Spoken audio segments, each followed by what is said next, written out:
Success usually arrives after you've decided to quit. There is a moment in every worthy pursuit that few men anticipate and even fewer understand. It is not the moment of beginning when enthusiasm is abundant, nor is it the moment of triumph when results are visible to all.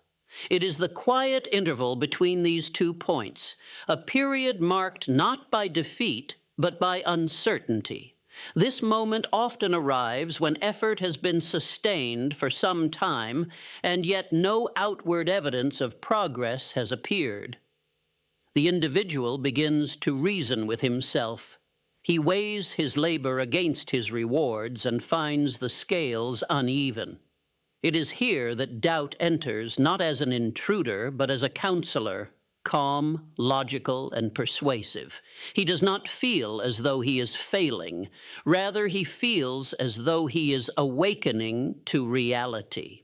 He tells himself that persistence without visible return may be foolish.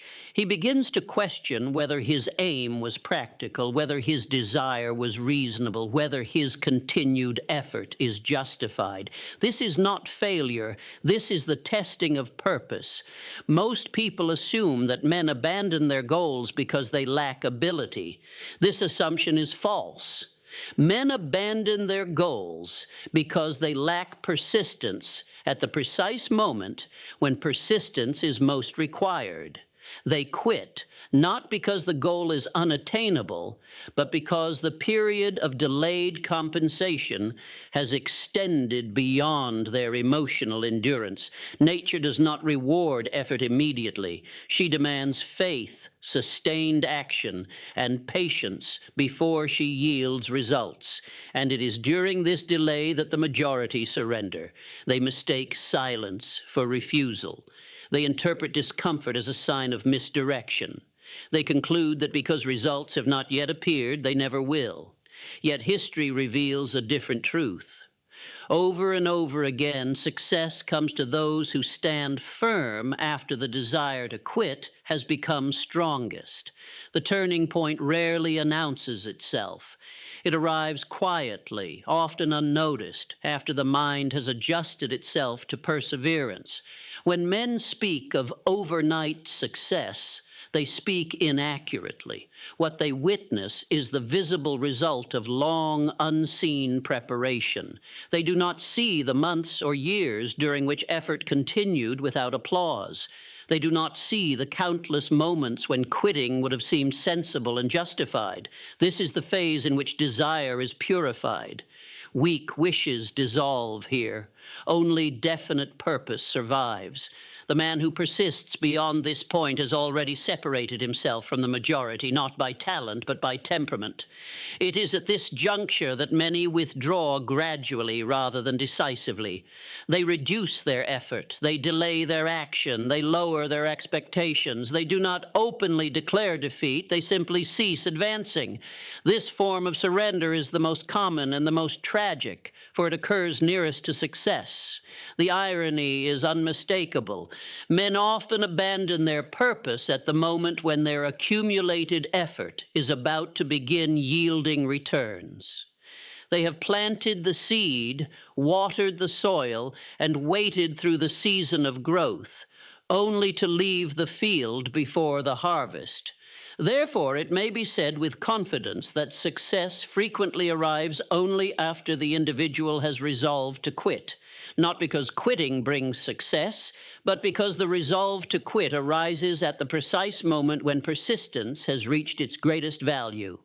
If one can recognize this period for what it truly is, not a signal to retreat, but a test of resolve, he gains an advantage that few possess. He learns to distinguish between a temporary delay and a permanent defeat. He learns that discomfort is not always a warning. Often it is a threshold. Those who cross that threshold are seldom extraordinary in ability. They are ordinary individuals who refuse to abandon a definite purpose when circumstances offered no encouragement to continue. They endured the interval of silence. They held their position when retreat would have been reasonable. That moment, The moment when nothing appears to be happening and quitting feels justified is the moment that determines the outcome. It is there, in that quiet space between effort and reward, that success decides whom it will serve. Persistence is not an act performed on occasion, nor is it a burst of enthusiasm summoned during moments of inspiration. It is a disciplined mental posture maintained quietly and consistently, regardless of fluctuating conditions. It does not depend upon excitement, encouragement, or visible progress. It depends upon decision. The man who persists has reached a conclusion regarding his purpose and has ceased to debate it internally. Most men exhaust themselves not through effort, but through indecision repeated daily. Each time a man revisits a choice that should have been settled, he diminishes his authority over himself. Persistence begins where deliberation ends. It must be understood that the mind, left undisciplined, seeks relief rather than accomplishment. It favors comfort over continuity. When effort extends beyond immediate reward, the mind begins to question whether continuation is reasonable. This questioning is not evidence of failure. It is evidence that persistence is being tested. The majority interpret this test incorrectly. They assume that discomfort signals error, that delay indicates rejection, and that uncertainty implies futility. In truth, these sensations accompany every legitimate endeavor of consequence. They are not obstacles placed in the path of success. They are the very conditions through which success must pass. Persistence requires emotional governance. It is the ability to prevent temporary feeling from overruling permanent intention. Feelings are unreliable guides. They fluctuate with fatigue, environment, and circumstance. Intention, once fixed, must remain sovereign if progress is to continue. I have observed repeatedly that men of great talent often fail where men of modest ability succeed. The difference is seldom intellect. It is temperament. The persistent man refuses to allow discouragement to become directive. He experiences doubt, but he does not consult it for instruction. Persistence is not blind adherence to a single method. It is loyalty to purpose, combined with flexibility of approach. The man who persists intelligently alters his strategy when reason dictates, but he never abandons his aim simply to escape discomfort. He understands that plans may fail without purposes failing. This principle operates according to natural law. Nature yields her rewards only after faith has been demonstrated through sustained action. She does not respond to wishing nor to sporadic effort. She responds to continuity. For this reason, persistence becomes a form of communication with the unseen forces that govern outcome. The individual who persists learns to expect delay. He anticipates resistance. He understands that progress is rarely linear. Advancement often proceeds in cycles, periods of visible gain followed by periods of consolidation. During consolidation, nothing appears to be happening, yet everything is adjusting. Those who lack persistence misinterpret these intervals. They conclude that stagnation has replaced progress. They withdraw effort at the precise moment when accumulated action is reorganizing itself into results. Persistence allows the individual to remain steady during these invisible transitions. It is important to note that persistence is more often eroded by small discouragements than by great failures. Minor disappointments repeated daily weaken resolve gradually. The persistent individual guards against this erosion by refusing to dwell upon trivial defeats.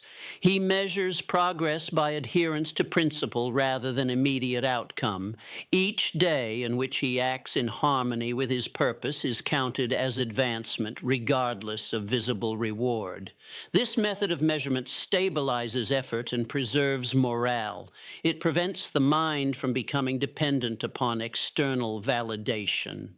Over time, persistence reshapes character. It produces independence of thought, emotional maturity, and self-reliance. The individual who has mastered persistence ceases to be influenced by the opinions of the undecided and the skepticism of the uncommitted. He no longer seeks reassurance from circumstances. Such a man develops a quiet confidence, not born of arrogance, but of experience. He knows that he does not retreat when conditions become uncomfortable. He knows that his decisions are not subject to revision by mood. This knowledge becomes a source of strength more durable than enthusiasm. When persistence reaches this stage, success ceases to be uncertain. It may be delayed, but it is no longer doubtful, for the individual has aligned himself with forces that do not reverse course. He has learned to stand firm while others withdraw. Persistence, therefore, is not merely a principle of success. It is the foundation upon which all other principles depend. Without it, desire dissolves. With it, even modest resources may be transformed into enduring achievement. Every individual who undertakes a definite purpose will, sooner or later, arrive at a point where comfort and advancement no longer occupy the same ground. From that moment forward, progress demands a deliberate choice. One may continue forward into uncertainty or retreat toward familiarity. The majority retreat, not because they intend to fail, but because they misunderstand the nature of discomfort. Discomfort is not an enemy of achievement. It is the condition through which achievement must pass. No individual ever moves from one level of attainment to another without experiencing a period of instability. This instability is often mistaken for danger, when in fact it is evidence of transition. Holding the line requires the individual to recognize this distinction.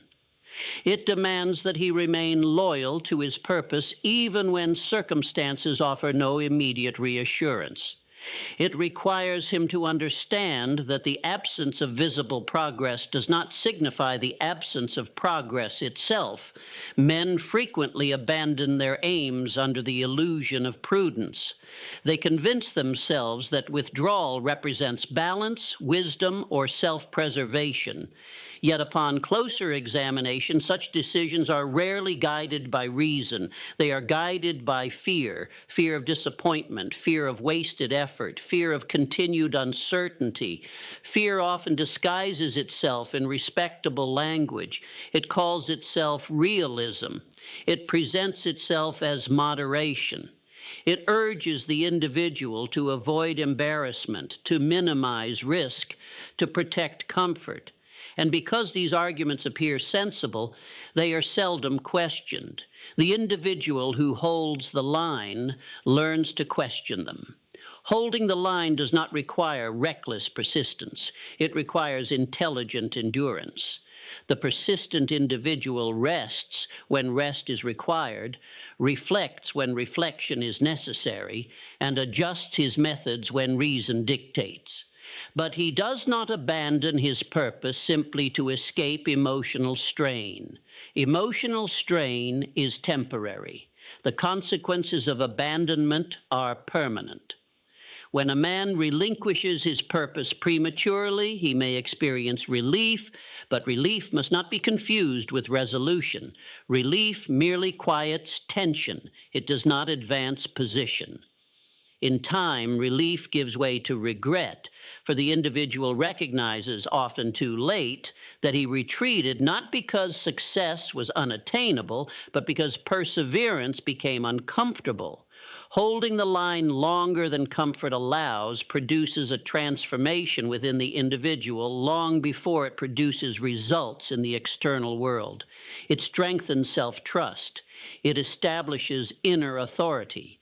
It teaches the mind to obey intention rather than impulse. This transformation is subtle.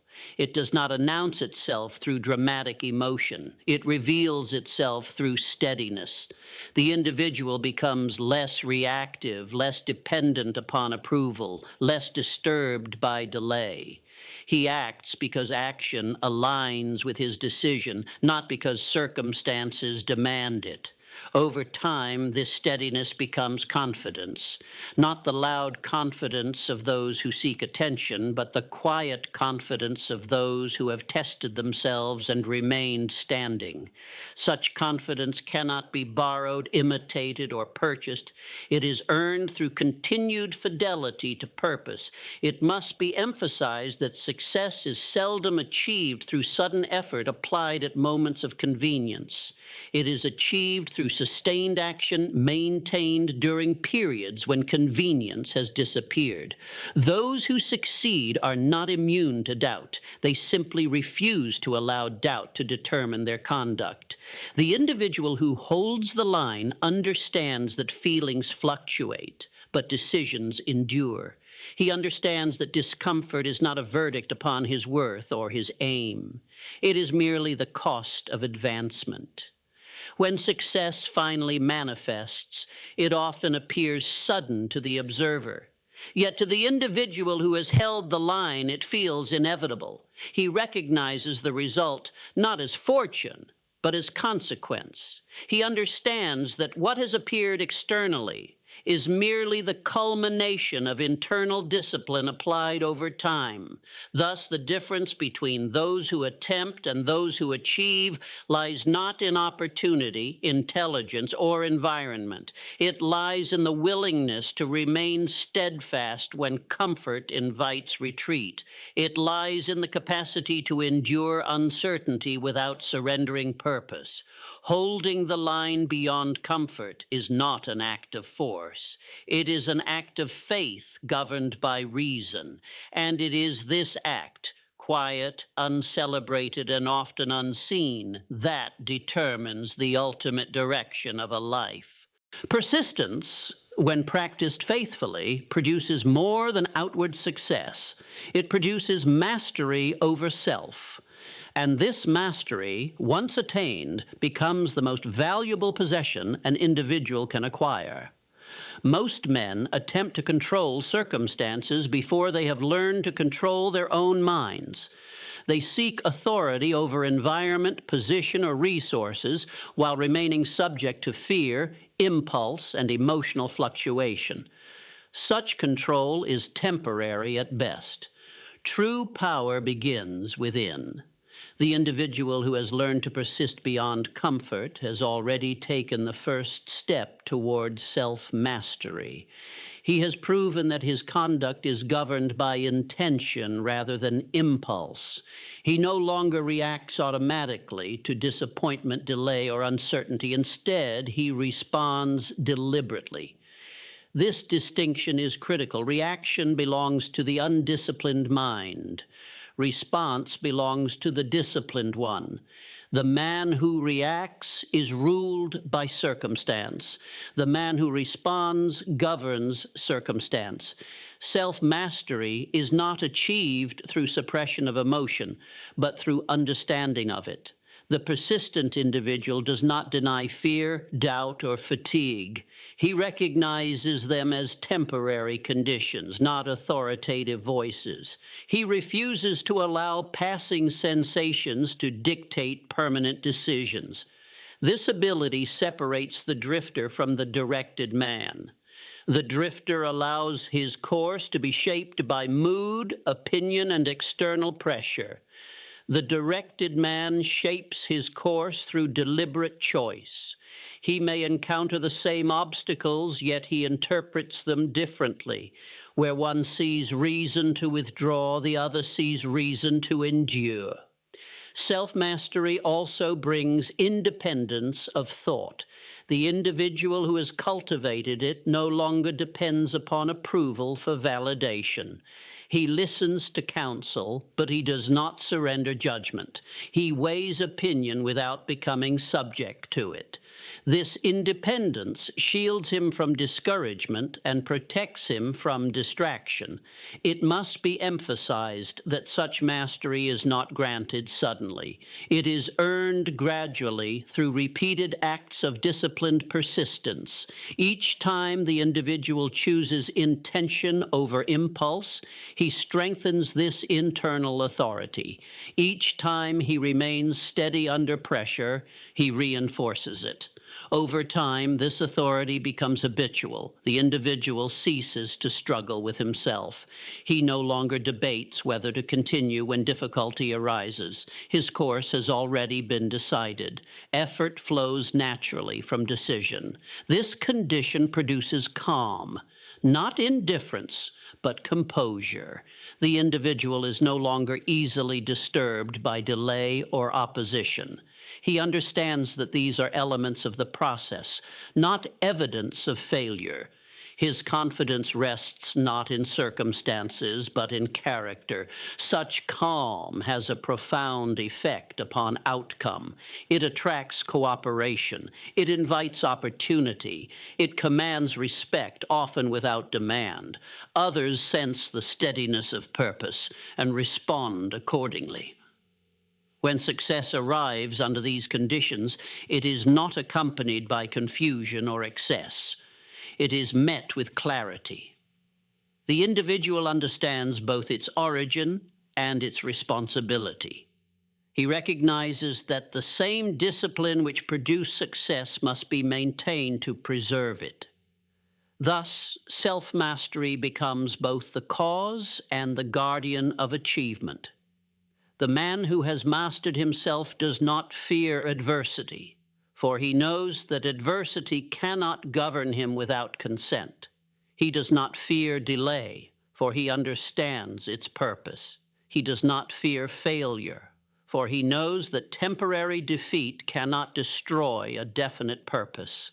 This is the ultimate reward of persistence, not merely the attainment of goals, but the formation of character capable of sustaining them. And once this mastery is established, success is no longer an event to be pursued. It becomes a condition that follows naturally from the individual's manner of thinking, deciding, and acting. The opposite of persistence is not failure. It is drifting, and drifting is the most common condition of mankind. Men drift not because they intend to live without direction, but because they have never assumed command of their own minds long enough to define a definite purpose and remain loyal to it.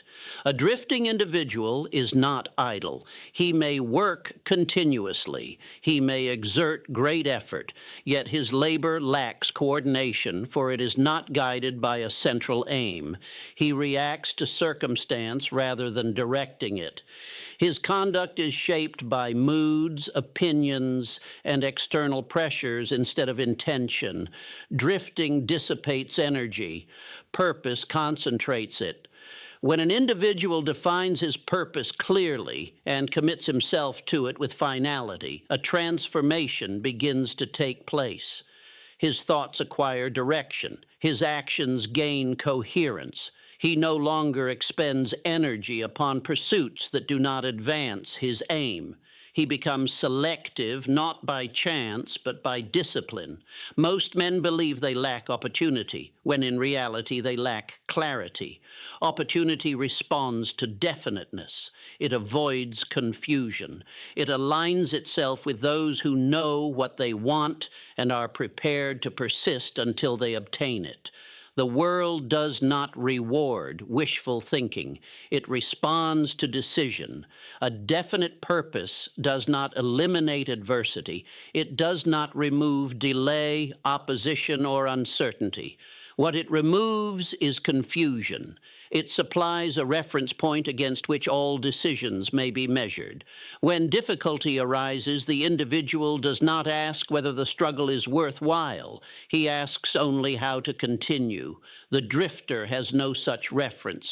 When resistance appears, he interprets it as rejection. When progress slows, he assumes failure. He lacks the means to distinguish between temporary obstruction and permanent defeat, for he has never clearly determined where he intends to go.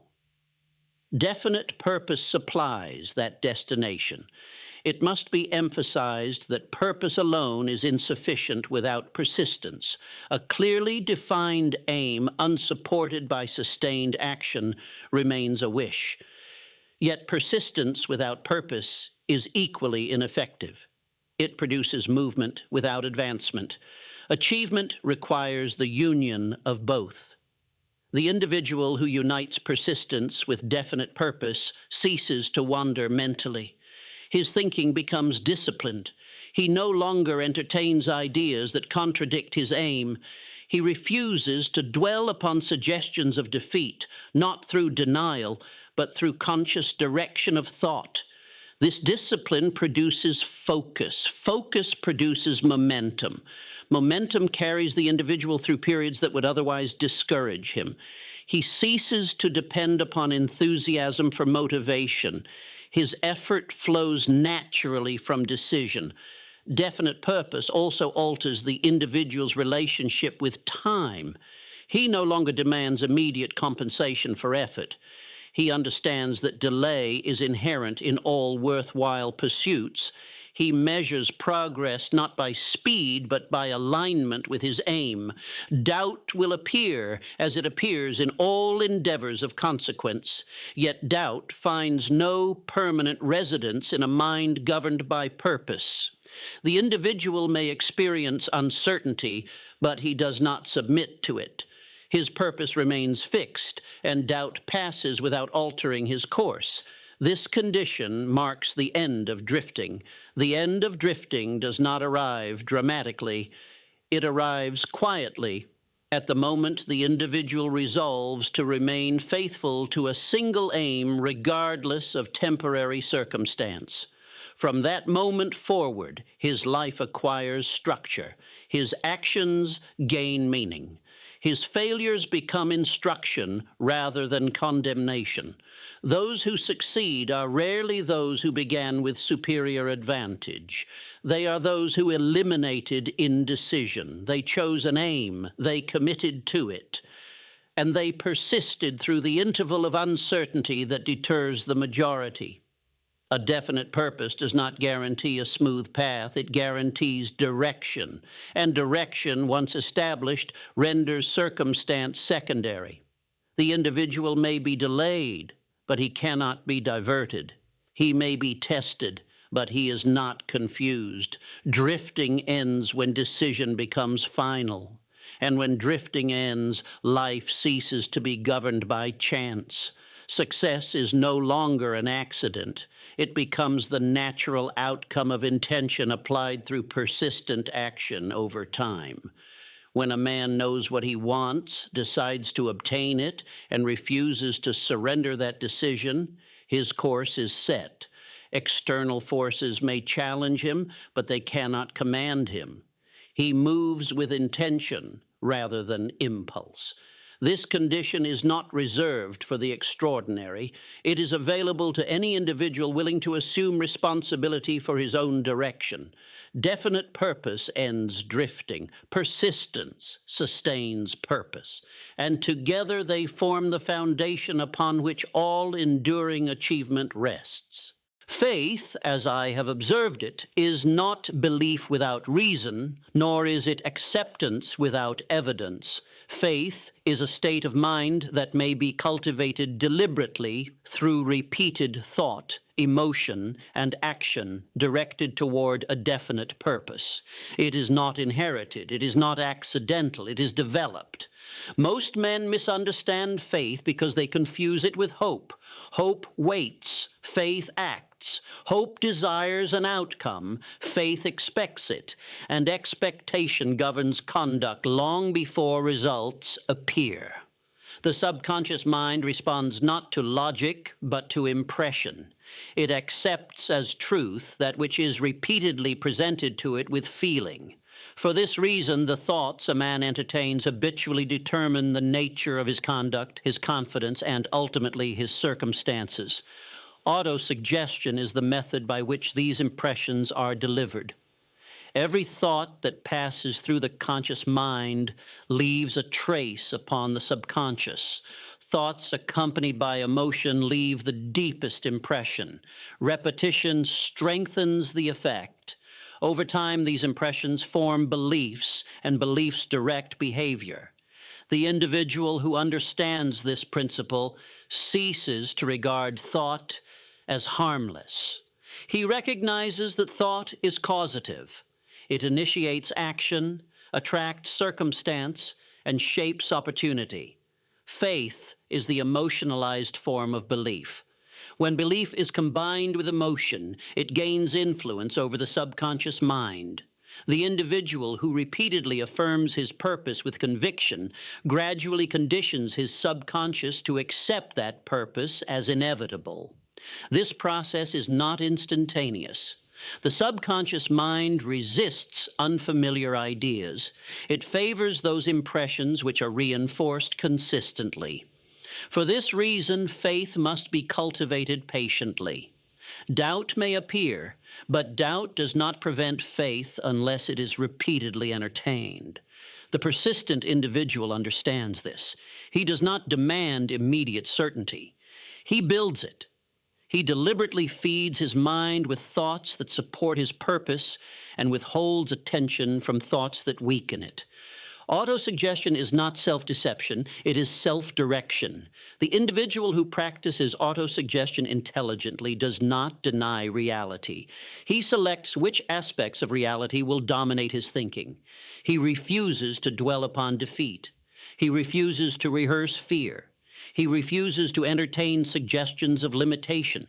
Instead, he repeatedly impresses upon his subconscious the image of his desired outcome, accompanied by the feeling of expectation. Over time, this image becomes familiar. Familiarity produces acceptance. Acceptance produces confidence. This confidence manifests outwardly as decisiveness, persistence, and calm under pressure. The individual does not strain to appear confident. He is confident because his subconscious has accepted success as normal rather than exceptional.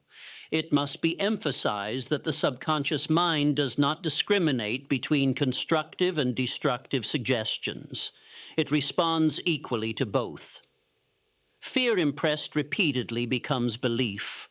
Confidence impressed repeatedly becomes belief. The mind simply accepts what it is given. For this reason, the individual who wishes to cultivate faith must guard his mental environment carefully. He must be selective regarding influences, conversations, and ideas. He must recognize that the subconscious is always listening. Faith strengthens persistence. Persistence reinforces faith. Together, they form a cycle that accelerates progress. As action produces small results, belief deepens. As belief deepens, action becomes more assured. In time, this cycle becomes self-sustaining. The individual no longer requires external encouragement. He generates momentum internally. His confidence does not depend upon circumstance. It depends upon conviction. This is the true function of faith, not as a substitute for effort, but as the force that sustains effort during periods when visible reward has not yet appeared. When faith is firmly established, the individual ceases to question whether success is possible. He concerns himself only with execution. Doubt loses its authority. Fear loses its urgency. The mind becomes aligned with purpose rather than distracted by uncertainty. Thus, autosuggestion becomes the means by which faith is developed, and faith becomes the means by which the subconscious mind is directed toward achievement. The man who understands and applies this principle no longer waits for confidence to appear before acting. He acts with intention, impresses that intention upon his subconscious, and allows confidence to emerge as a consequence. This is not chance, it is law. And when faith governs the subconscious mind, persistence becomes natural, purpose becomes compelling, and success becomes the expected result of sustained action rather than a distant hope. No individual achieves lasting success alone. This is not opinion, it is observation. Every great accomplishment is the result of coordinated effort, directed by a unifying purpose and sustained through cooperation. The force that produces such coordination I have called the mastermind. The mastermind is not merely a group of individuals. It is a harmony of minds engaged in pursuit of a definite purpose. When two or more minds unite in spirit and intention, they generate a power greater than the sum of their individual efforts. Most men misunderstand this principle because they assume cooperation is casual. They believe association alone produces benefit. This assumption is false. The mastermind requires harmony, mutual confidence, and shared direction. Without these elements, a group becomes a collection of conflicting impulses rather than a source of strength.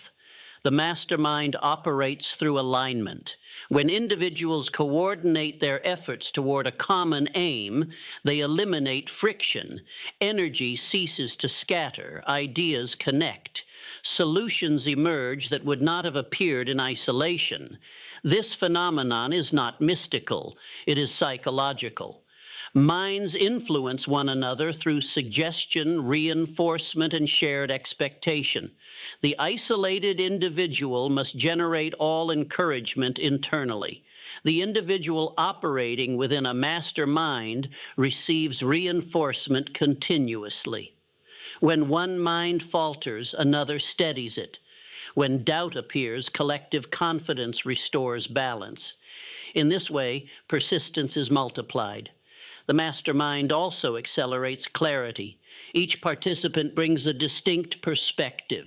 Ideas are tested, refined, and strengthened through interaction. Weak concepts dissolve quickly. Strong ones endure. This process prevents stagnation and guards against self-deception. It must be emphasized that the mastermind does not function effectively among those who drift. Individuals without definite purpose contribute confusion rather than direction.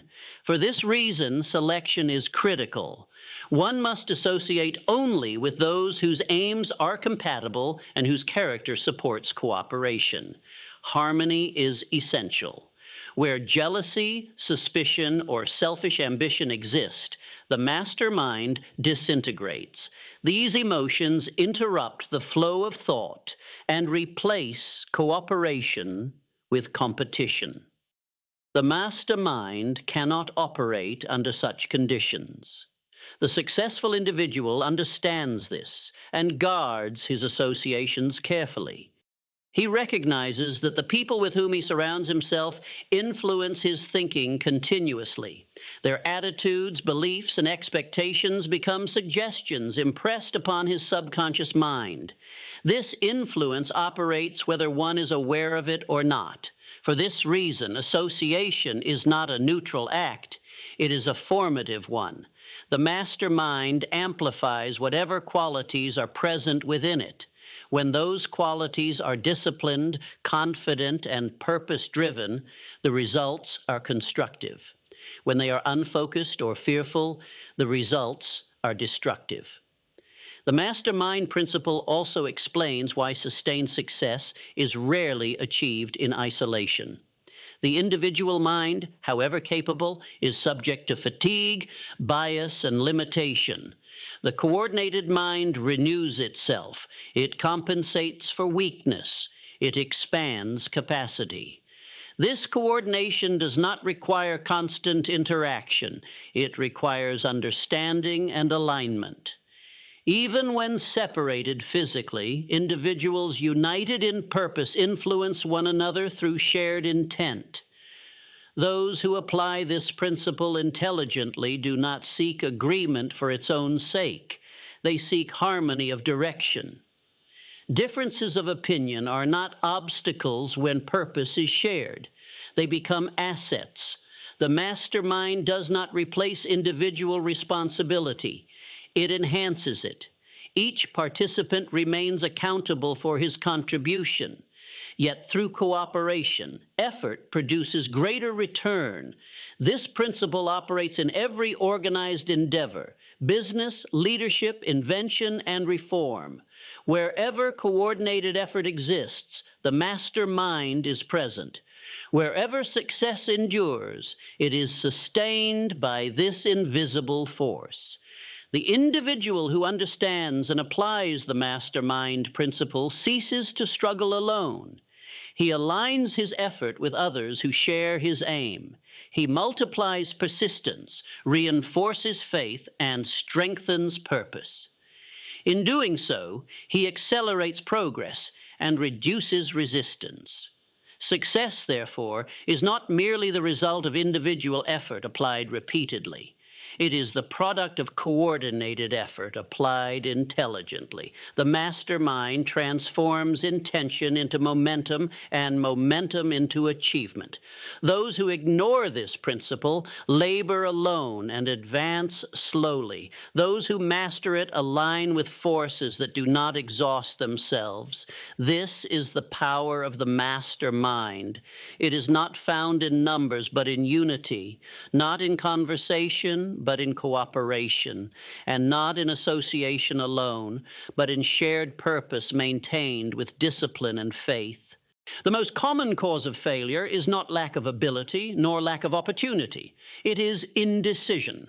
And indecision, once formed as a habit, becomes the most destructive enemy of definite purpose. Indecision paralyzes initiative. It delays action. It invites doubt, fear, and procrastination to occupy the mind. The individual who hesitates repeatedly loses the power of choice itself, for habit soon determines what reason once controlled. Decision, by contrast, releases energy. It mobilizes thought. It aligns effort. When a man decides promptly and firmly, his mind ceases to wander. Action follows naturally, not because the path is clear, but because the direction has been chosen. Most men wait for certainty before they decide. This is a mistake. Certainty follows decision. It does not precede it. The individual who postpones action until all doubt is removed will wait indefinitely, for doubt is a permanent companion of every worthwhile endeavor. Prompt decision does not require perfect information. It requires clarity of intent. Once a man has determined his purpose, he must act upon it without hesitation. Delay weakens resolve. Each moment of postponement invites opposing suggestions to enter the mind. Indecision opens the door to fear. Fear thrives in uncertainty. It multiplies when action is deferred. The longer a decision is delayed, the more formidable the imagined consequences become. What begins as hesitation soon transforms into paralysis. The habit of prompt decision builds confidence. Each decisive act reinforces the individual's authority over himself. He learns that action resolves doubt more effectively than contemplation. Experience replaces speculation. Progress replaces anxiety. It must be emphasized that prompt decision does not imply rashness. It implies courage governed by purpose. The decisive individual weighs essential facts, forms a conclusion, and proceeds without revisiting the matter unnecessarily. He does not allow opinion, criticism, or temporary emotion to overturn settled decisions. Those who succeed develop the habit of deciding quickly and changing slowly, if at all. Those who fail decide slowly and change frequently. This distinction alone accounts for a vast difference in outcome. Indecision invites external control. The undecided individual becomes susceptible to suggestion, persuasion, and influence. He allows others to determine his course by default. In this manner, drifting replaces direction. Decision ends drifting. The man who decides firmly claims ownership of his path. He accepts responsibility for outcome. He understands that mistakes are inevitable, but indecision is avoidable. Error may instruct. Hesitation merely delays. Prompt action also strengthens persistence. Once decision is made and acted upon, retreat becomes psychologically costly. The individual becomes invested in his course. Commitment replaces uncertainty. Persistence becomes natural. This principle applies universally. It governs leadership, enterprise, and personal development alike. Those who lead do so because they decide. Those who follow do so because they hesitate. Decision also influences the subconscious mind. Each decisive act impresses upon it the belief that the individual is capable of command. Over time, this belief becomes confidence. Confidence produces composure. Composure invites opportunity. The individual who practices prompt decision ceases to fear the opinions of others. He recognizes that criticism follows action, not avoidance. He understands that no decision can satisfy all observers, and therefore seeks satisfaction only in alignment with purpose. Indecision seeks approval. Decision commands respect. It must be noted that decision is a muscle strengthened through use. The more frequently it is exercised, the more readily it responds. The individual who decides habitually becomes decisive by nature. Hesitation loses its hold. Thus, the law of prompt action operates as both cause and effect. Decision initiates movement. Movement clarifies direction. Direction reinforces decision. In this cycle, momentum is born. Those who succeed do not wait for ideal conditions. They create conditions through action. They understand that clarity emerges through engagement, not delay. Therefore, if one desires to eliminate drifting, strengthen persistence, and give force to definite purpose, he must cultivate the habit of prompt decision followed by decisive action. This habit alone will place him among the minority who direct their lives rather than drift through them. Imagination is the workshop of the mind. Within it, all plans are conceived before they are translated into form. No achievement worthy of the name ever came into being without first passing through the faculty of imagination. Most men underestimate this power because they mistake imagination for idle fancy. They associate it with dreaming rather than designing. This is an error. Imagination, when disciplined and directed, becomes the most practical of mental faculties. There are two forms of imagination, the synthetic and the creative. The synthetic imagination arranges existing ideas into new combinations. It reshapes what is already known. The creative imagination, by contrast, draws upon sources beyond conscious reasoning. It operates through intuition, insight, and sudden perception. Both forms are essential. The individual who relies solely upon logic limits himself to what already exists. The individual who cultivates imagination extends beyond precedent. He perceives opportunity where others see routine. He conceives solutions before circumstances demand them. Imagination must be activated through initiative. Thought alone produces nothing. Ideas remain inert until acted upon. The creative faculty requires expression through decision and movement. Without initiative, imagination becomes indulgence rather than instrument.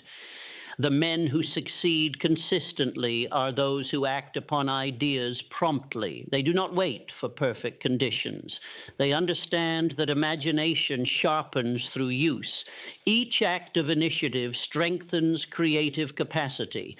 It must be emphasized that imagination is responsive to purpose. A mind without direction generates scattered ideas. A mind governed by definite purpose attracts relevant insight. The subconscious mind, once impressed with a clear aim, begins supplying ideas aligned with that aim. This process operates continuously. Ideas arrive unexpectedly, often during moments of rest, reflection, or unrelated activity. The individual who understands imagination remains receptive. He records insights immediately. He treats ideas as valuable material rather than passing amusement. Imagination thrives in an atmosphere of faith. Doubt suppresses it. Fear restricts it. The creative faculty withdraws under criticism and ridicule. For this reason, the individual must protect his ideas during early formation, exposing them only to those capable of constructive evaluation. The creative imagination is especially sensitive to emotional climate. Enthusiasm, confidence, and persistence stimulate it.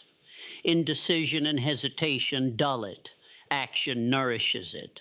This explains why imagination strengthens once initiative becomes habitual. As action replaces delay, ideas increase in clarity and frequency. The individual no longer struggles to generate insight. It arrives naturally, summoned by purpose and reinforced by movement. Imagination also governs adaptability. Conditions change. Plans require adjustment. The individual who has cultivated imagination responds creatively rather than defensively. He sees change as invitation rather than threat. This adaptability is essential to persistence. Without imagination, persistence becomes rigid. With imagination, persistence remains flexible.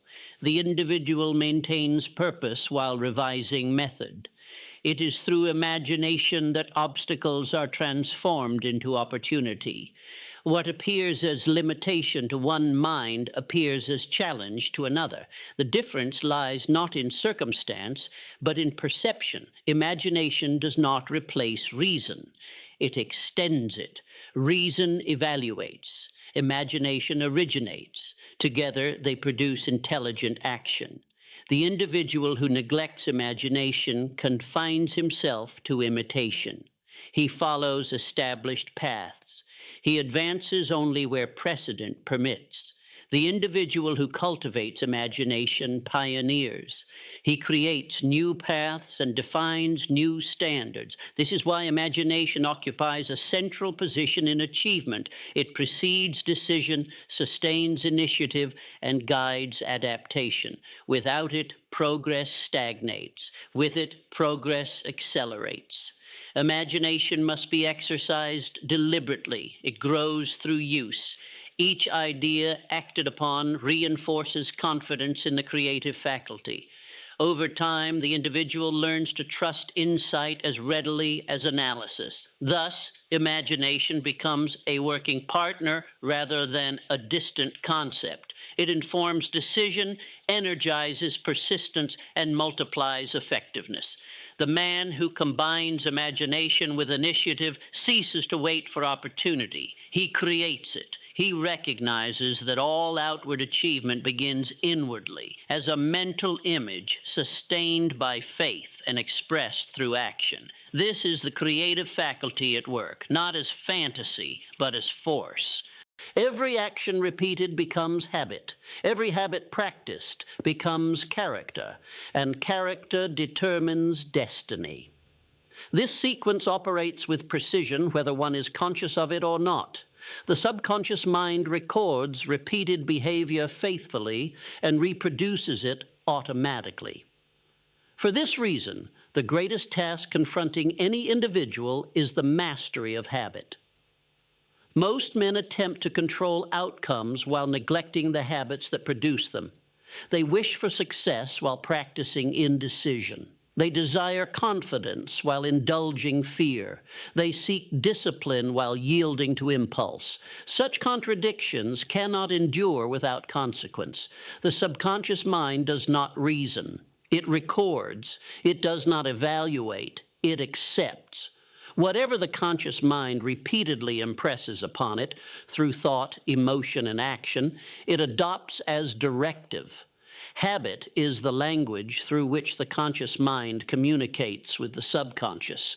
Emotional control is therefore not suppression, but selection.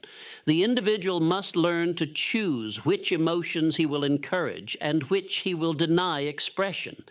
Fear, anger, jealousy, and doubt are natural emotions, but they must not be permitted to govern conduct. The undisciplined individual reacts emotionally. The disciplined individual responds deliberately. This distinction determines whether habit serves as ally or adversary. Each emotional response reinforces a mental pathway. Repeated reactions strengthen undesirable habits. Repeated restraint strengthens mastery. Over time, the subconscious learns which impulses to amplify and which to diminish. This process requires patience. Habit does not yield to intention alone. It yields to repetition. For this reason, emotional control must be practiced consistently, not occasionally. The individual who desires mastery of the subconscious must become vigilant over his emotional climate. He must recognize that emotions supply energy to thought. Thought without emotion is weak. Thought infused with emotion is commanding. Fear-fed thought attracts limitation. Confidence-fed thought attracts opportunity. Thus, emotional discipline becomes essential to persistence. Without it, effort fluctuates. With it, effort stabilizes. The individual no longer rises and falls with mood. He acts from principle. It must be understood that the subconscious mind cannot distinguish between truth and suggestion. It accepts repeated impressions as fact. Therefore, emotional reactions must be aligned deliberately with purpose. The man who allows anger to dictate action impresses instability upon his subconscious. The man who maintains composure impresses control. The mind then reproduces this control automatically. Habit also governs courage. Courage is not absence of fear. It is the habit of action in the presence of fear. Each act of courage weakens fear's authority. Each retreat strengthens it. The individual who practices disciplined response gradually eliminates internal conflict. He ceases to battle himself. His actions become congruent with his aims. This congruence produces calm. Calm is not passivity, it is readiness without agitation. When emotional control is established, persistence becomes effortless. The individual no longer struggles to continue. Continuation has become habit. Faith becomes stable. Decision becomes prompt. Initiative becomes natural. At this stage, the subconscious mind functions as an ally rather than an obstacle. It supplies confidence instead of resistance. It supports intention rather than contradicting it. The individual who has mastered habit understands that change begins internally and proceeds outward. He no longer waits for circumstance to improve before improving himself. He improves himself, knowing circumstance will follow. This mastery does not require perfection. It requires consistency. Occasional failure does not destroy habit. Repeated neglect does. Therefore, the individual who seeks enduring success must assume responsibility for his emotional responses, his habitual thoughts, and his repeated actions. In doing so, he claims authority over the most powerful force available to him, his own subconscious mind. This authority marks the transition from effort to effectiveness, from struggle to control, from aspiration to command. When habit, emotion, and purpose are aligned, success becomes less an achievement than a consequence. And this is the culmination of all preceding principles. Persistence establishes direction. Faith sustains effort. Decision initiates action. Imagination creates form. The mastermind multiplies force. Habit preserves momentum. Together they produce mastery. There exists within every individual a faculty beyond reason, beyond habit, and beyond conscious thought. I have referred to this faculty as the sixth sense. It is not mysterious in origin, but it is subtle in operation. It functions only after the mind has been disciplined through the application of the preceding principles. The sixth sense is not a starting point. It is a result. It emerges only when persistence has stabilized effort, when faith has quieted doubt, when decision has eliminated hesitation, and when habit has aligned conduct with purpose. Until these conditions are met, intuition remains dormant. Intuition does not replace reason. It completes it. Through this faculty, the individual perceives truth without deliberate analysis. Insight appears suddenly. Direction becomes clear without explanation. Decisions are made with calm certainty rather than anxious deliberation. This is not chance. It is the subconscious mind communicating through experience refined by discipline. The sixth sense draws upon accumulated knowledge, emotional control, and subconscious alignment. It becomes reliable only when the mind has ceased to contradict itself. Where conflict exists, intuition is distorted. Where harmony exists, intuition is precise. Those who reach this stage no longer struggle to decide. They recognize opportunity instinctively. They sense danger without panic. They move decisively, guided by an internal authority that cannot be shaken by opinion or circumstance. This faculty cannot be forced. It must be earned. The individual who has mastered himself no longer seeks constant reassurance. He trusts the processes he has established. He understands that success is not an event to be chased, but a condition that follows correct thinking, correct decision, and correct habit.